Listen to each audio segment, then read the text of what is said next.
Welcome to another Chef Knives to Go quick look product review. I'm Steve Gamache, and this time we are looking at the Saji Ginsan, or it's known as Ginsanko or G3 Nakiri 165 millimeter knife. So again, this core steel has a number of names, but Ginsan or Ginsanko, which stands for silver 3 stainless steel. So it's a very high quality fine grained stainless steel that's becoming more and more popular in a lot of these knives, and for good reason. It's a really good stainless steel to sharpen. It works. It's just a nice steel. The heat treat rating is about 61 to 63 Rockwell on that. The construction is a softer stainless cladding over the top of that core G3 steel, and you can kind of see that layer right there. We'll get a close-up look at it. The weight on the knife is 145 grams or 5.1 ounces.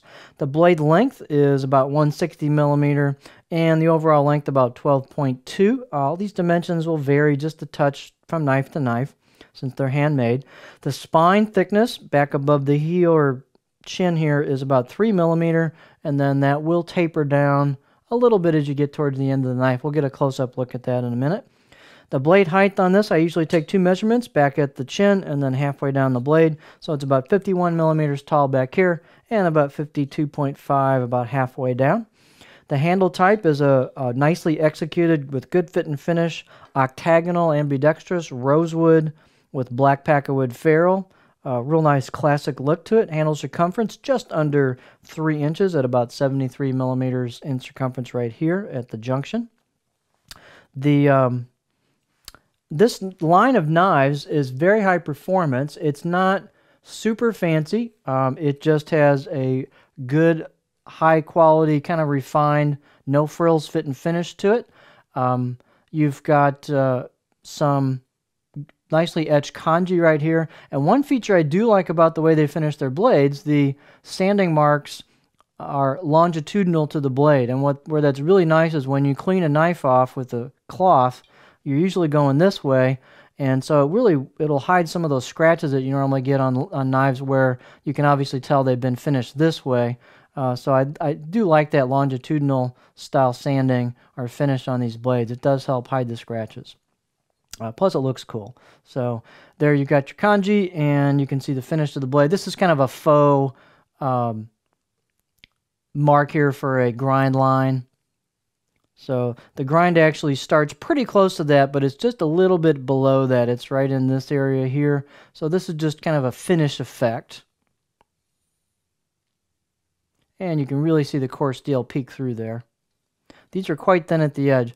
I did not use the Nakiri. I did use the Santoku, and it was a laser in a kind of a medium spine width package, and boy does it go through product. I can assume this one's going to be very similar in performance. This is a high performance line of knives that is really no nonsense but nicely finished. You've got just enough relief on the spine and the choil area where they're pretty comfortable out of the box.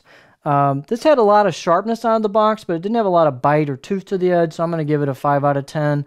It would not take much to put a good edge on this. I did sharpen the Santoku, and it sharpened up really nicely without very much work.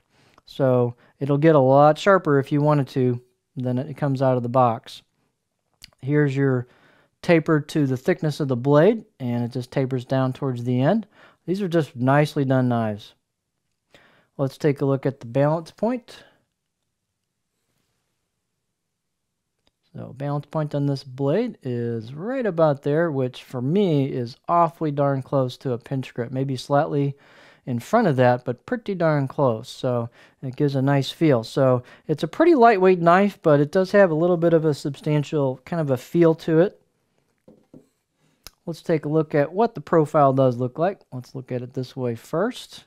By the way, here's your choil shot. So it's got just a touch of meat at the edge, but it does thin out nicely. So it's not crazy thin at the edge, but it does go through product really well. The grind is nicely done on these knives. And you can see it's pretty flat. It's got just a touch of arc to it, but let's take a look at it on our board. So you'll see this flows into a pretty decent flat spot. This particular knife does have a little bit of a bump right right there in the profile. If that were removed, you'd have a kind of a lot longer flat spot. So sometimes these could use a slight tweak. If this was my knife, I'd be tempted to mess around with that part right there. But as it is, here's what it looks like. So these are overall quite flat out of the box. This one, like I said, has just a slight catch in the profile that you could flatten out and get this thing even flatter. And of course, having the rounded tip will give you a nice big old arc if you want to do some rocking on some things, some herbs or scallions or stuff like that. You got plenty of curve here to deal with that on the end of the knife. So these are just impressive knives. As I said, they're not super fancy looking, but they did a nice job on the fit and finish, and the longitudinal finish is cool, and they're high performance. So these just go through product. They're light. They're all stainless.